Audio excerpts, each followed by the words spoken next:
Most people do not lose their future in a market crash. They lose it in the waiting room. They sit there with cash in the bank, headlines in their bloodstream, and fear dressed up as discipline. They tell themselves they are being careful. They tell themselves they are being prudent. They tell themselves they are waiting for clarity.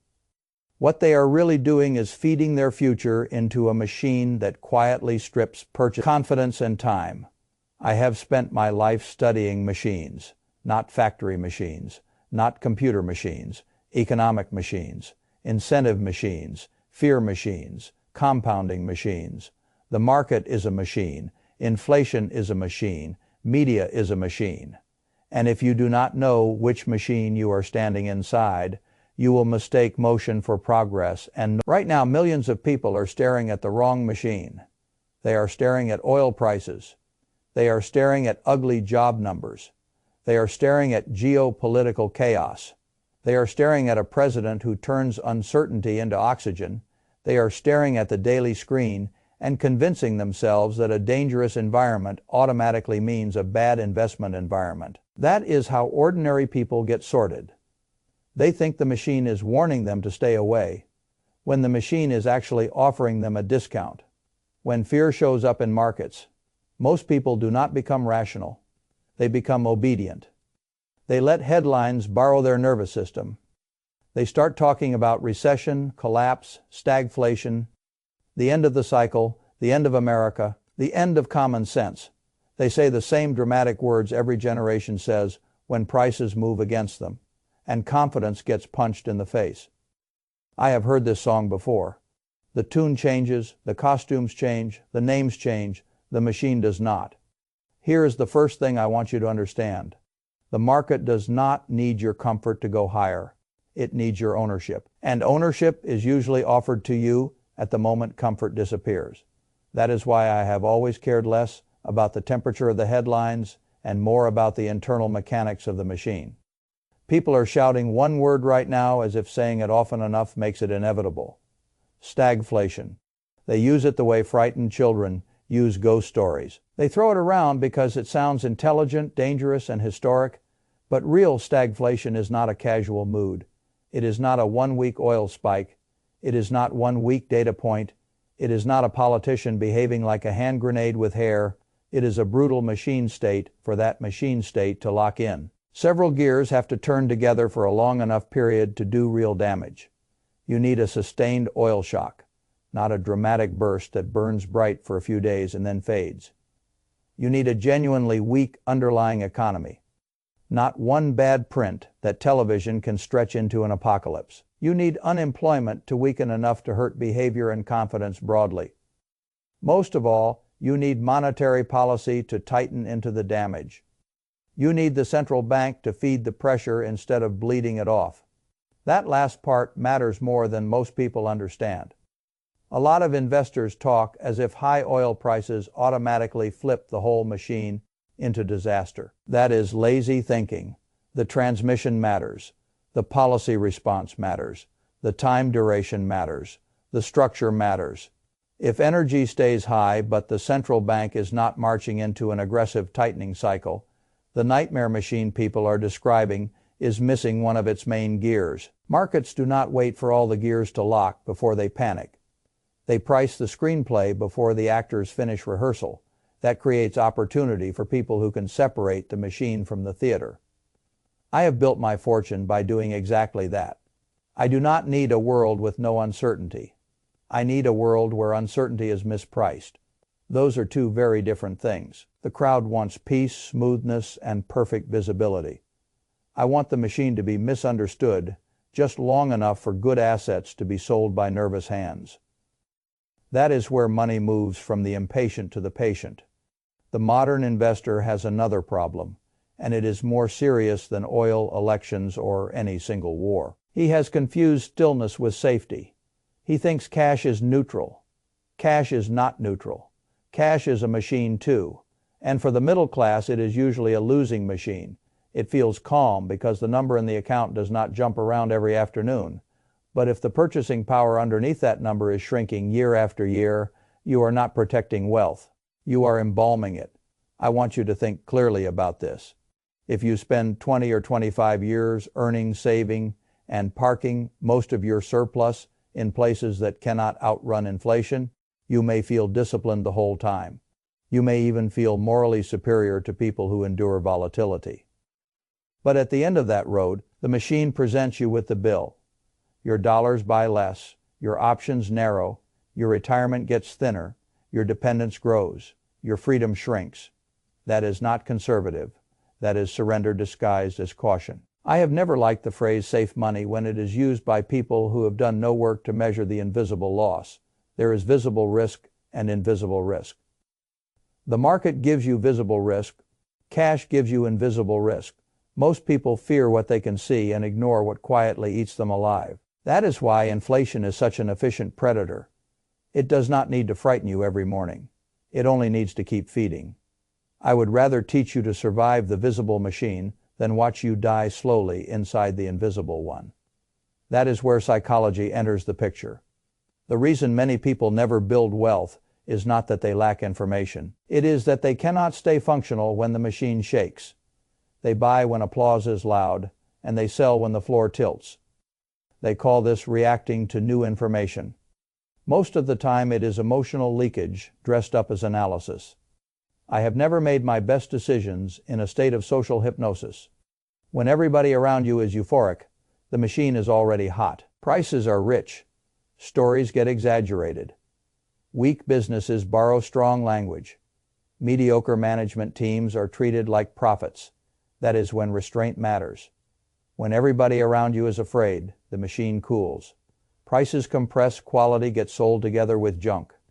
That is when courage matters. You do not need brilliance to benefit from that. You need a system. I like systems because they remove the need for daily heroics. If you rely on mood, you will fail. If you rely on a clear operating method, you can survive your own emotions. That is why broad market ownership accumulated with discipline has beaten more smart-sounding investors than most people realize. Not because it is glamorous, because it aligns you with the machine instead of trying to out-dramatize it. A great many people destroy themselves trying to time every turn. They want to jump out before the pain and jump back in before the recovery. That sounds intelligent until you try to do it repeatedly across decades. Then it starts to look like what it usually is. Gambling with better vocabulary. The market does not pay you for theatrical precision. It pays you for durable participation. If you had the misfortune of beginning at a terrible peak, if you lived through crashes, lost decades, pandemics, and ugly bear markets, the lesson would still be the same. The ownership machine recovers faster than the human imagination during panic. The person who keeps feeding it usually wins. The person who keeps fleeing it usually builds a life of near misses, bad timing, and explanations. That is why dollar cost averaging works on ordinary people better than intellectual gymnastics do. It gives them a structure strong enough to survive themselves, but I do not stop there. I have always believed the machine should work harder for the person willing to be bolder when prices are lower. If broad ownership is one good habit, adding pressure during moments of fear can turn discipline into advantage. When markets fall materially from their highs, what most people experience as danger can become the exact moment the machine gives you. This is the part many people never absorb. Lower prices are not a punishment for the long-term owner. They are better inputs into the machine. If you are buying a farm, you do not pray for higher acreage prices before you finish building your position. If you are buying pieces of productive businesses, you should not treat lower quotes as a moral injury. You should treat them as improved arithmetic, provided the asset quality remains sound and your time horizon remains adult. That is the first layer of the opportunity in front of us right now. The second layer is more powerful, and it is the one most people are missing because they are still staring at the surface. Whenever a big technological wave hits, the crowd rushes toward the shiny object first. They chase the story everyone can pronounce. They chase the company with the loudest price chart, the most dramatic headlines, the most fanboys, the most emotional oxygen. They call that investing in the future. Sometimes it works. Very often it means paying peak tolls at the noisiest gate. I prefer to study the machine underneath the story. Every wealth wave runs through bottlenecks. If you can find the bottleneck, you can often find the economic power. During old gold rushes, The crowd fantasized about nuggets. The smarter merchants sold the tools, the fabric, the transport, and the repetitive necessities. The lesson is not old. It is permanent. The people who control the constrained inputs often earn better economics than the people performing for attention at the visible edge. Artificial intelligence is not just another product cycle. It is an infrastructure build-out, a capacity race, and an incentive machine wrapped into one. It will create fortunes. It will also trick a lot of people into paying absurd prices for whatever name is trending on the day they finally get excited. That is why I tell you to stop looking only at the star of the show and start studying the machine room. The machine room has choke points. At first, many people finally understood one obvious choke point: power. You cannot scale intelligence if you cannot feed the data center. You cannot run advanced models at industrial scale if the electrical system, cooling stack, and physical throughput are constrained. That was real. It still matters. Energy, cooling, and enabling infrastructure were not side stories. They were part of the toll road. But the machine is moving, and as it moves, a different bottleneck is becoming more valuable: memory. Not memory in the sentimental sense, memory in the machine sense, context retention, throughput under complexity. The ability of these systems to hold, process, and act across larger and larger windows of information. People talk endlessly about bigger models, smarter agents, robotics, and artificial general intelligence. Fine. I am less interested in the slogans than in the arithmetic underneath them. More capability means more burden on the machine. More agents means more states, more retrieval, more concurrent tasks, more decision loops. More robotics means more real-time interpretation, more local processing, more sustained responsiveness. More context means more memory demand. The machine does not become magical just because the demos become prettier. It becomes hungrier. That hunger has to be fed by physical reality. The modern chip is already pushing hard against manufacturing limits. You can keep packing more into existing real estate, but doing that does not remove the burden. It redistributes it. More dense computation changes the demands elsewhere in the machine. It raises the value of what can keep the whole thing moving without choking itself. That is where many investors will arrive late. They will talk about intelligence as if it is software floating in the sky. It is not. It is a capital-intensive machine with critical constraints. And one of the most important constraints in the next phase is memory. I call this the memory toll booth. If the world is serious about moving from today's language models into persistent agents, then into more autonomous systems, then into robotics and more advanced reasoning layers, the amount of high-performance memory required is not going up politely. It is going up violently. Not in a straight line, in waves that force new spending, new capacity, and new dependence on the few firms capable of serving that demand at scale. That is what gets my attention. I do not want a fashionable story. I want a necessary part of the machine. Now look at the structure. This is not some cute niche with 20 interchangeable vendors and no moat. The memory business at the high end is concentrated. A tiny number of serious players control the overwhelming share of supply. Building credible competition is not like opening a coffee shop across the street. It takes time, engineering depth, capital discipline, manufacturing expertise, yield improvements, and a tolerance for spending enormous sums before the economics become comfortable. That matters. When demand accelerates in a market with real concentration and long lead times, pricing power and strategic value can appear much faster than the crowd expects. The crowd sees old cyclicality and assumes the future will behave like a tired rerun. I see a cyclical industry being forced into a structural demand wave by a new machine category. Those are not the same thing. Yes, memory has historically been cyclical. A lot of investors have been trained to distrust it for that reason. They remember the brutal swings, the oversupply, the ugly down cycles, the pain of owning the wrong piece of the chain at the wrong point in the calendar. Fine, memory has scars. So does every industry that eventually teaches people to respect timing, capacity, and discipline. But do not confuse cyclicality with irrelevance. A cyclical business tied to a transformative infrastructure build-out can still become a magnificent investment when bought under the right conditions. The market often uses old memory to misprice new reality. That is where disciplined capital can make a living. If you ask me where ordinary investors go wrong, it is often here. They wait until the machine proves everything beyond argument. They wait until all the uncertainty is gone, until the earnings revisions are obvious, until the institutions have already crowded in, until every newsletter calls the opportunity inevitable. At that point, they are not buying an early advantage. They are paying a popularity tax. I have no interest in paying a popularity tax. I would rather do the harder thing, which is to build conviction before applause becomes universal. That does not mean recklessness. It means sequencing your attention correctly. First, I want broad exposure to the ownership machine itself. I want participation in productive America. I want a structure that benefits if panic fades, if innovation continues, and if the long march of business value creation keeps doing what it has done more often than not. Second, I want exposure to the machine room of the AI buildout.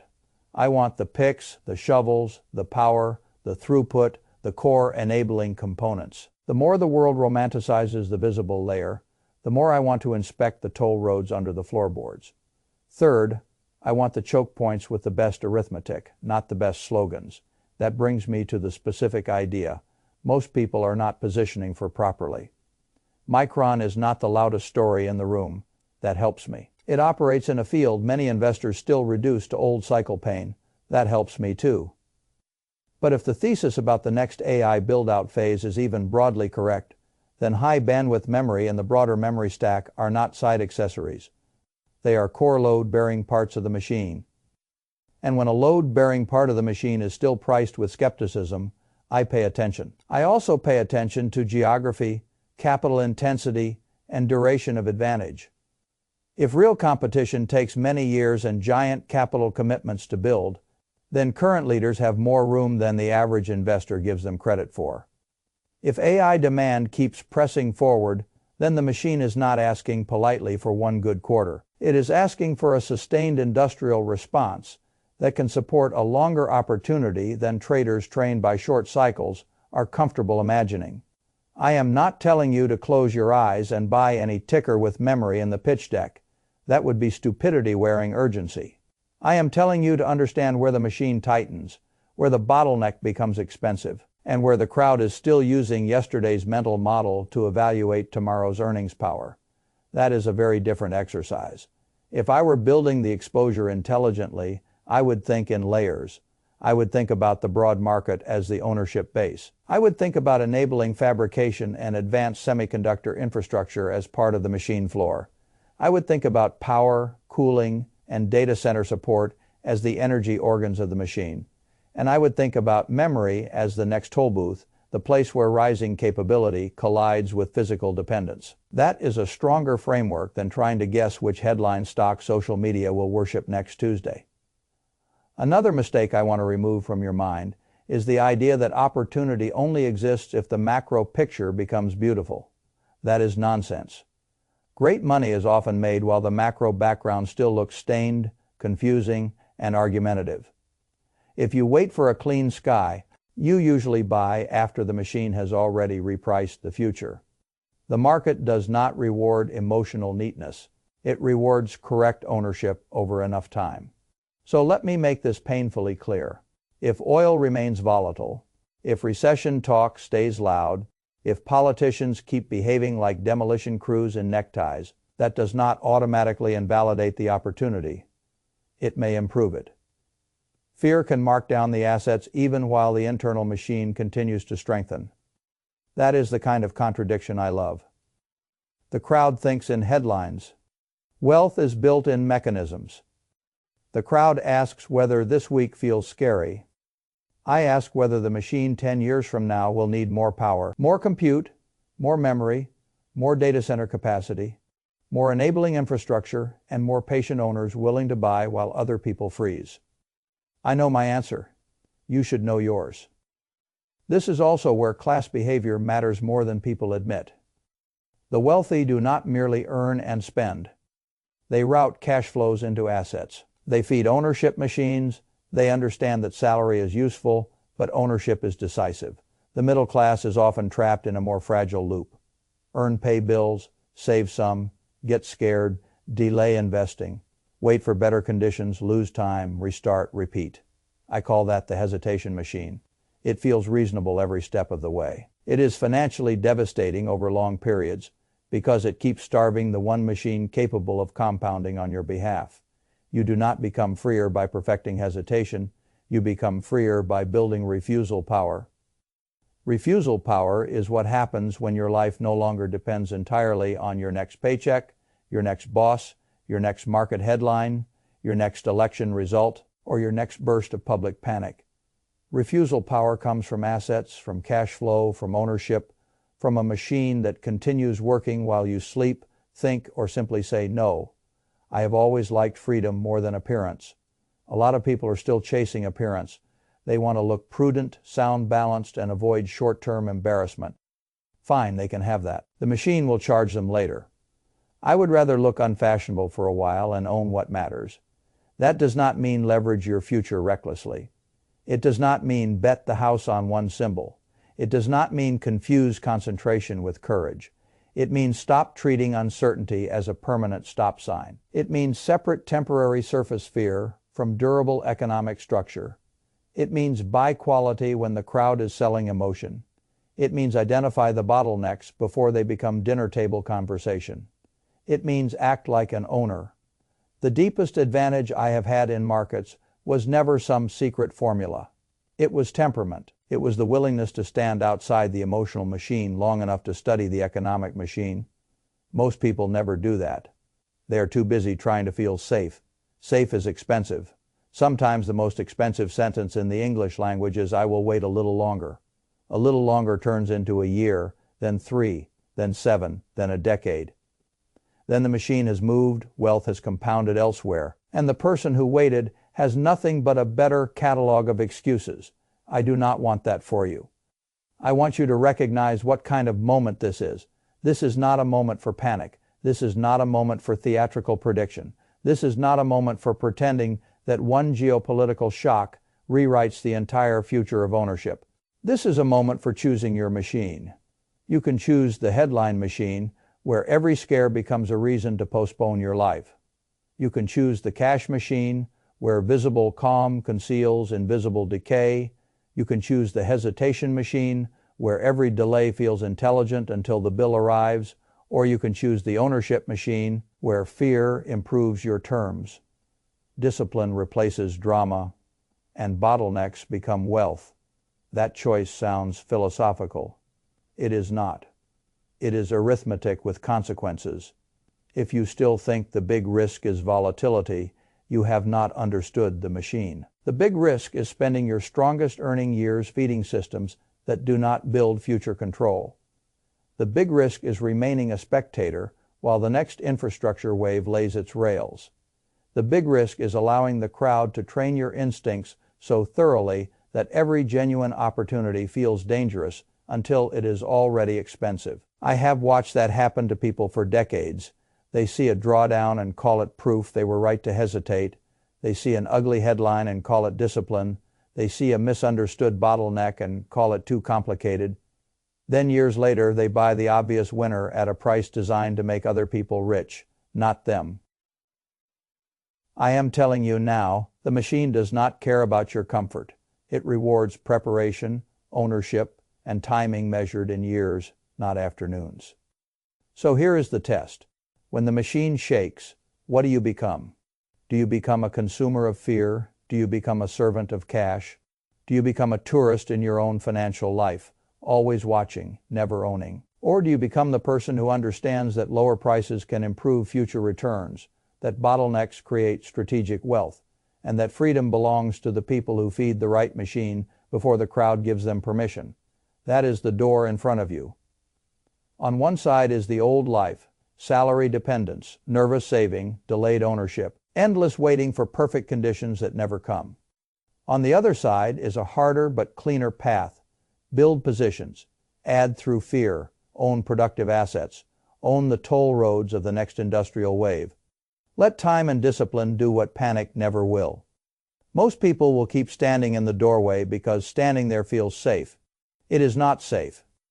The machine is running whether you choose or the only real question is whether it will work for you or on you.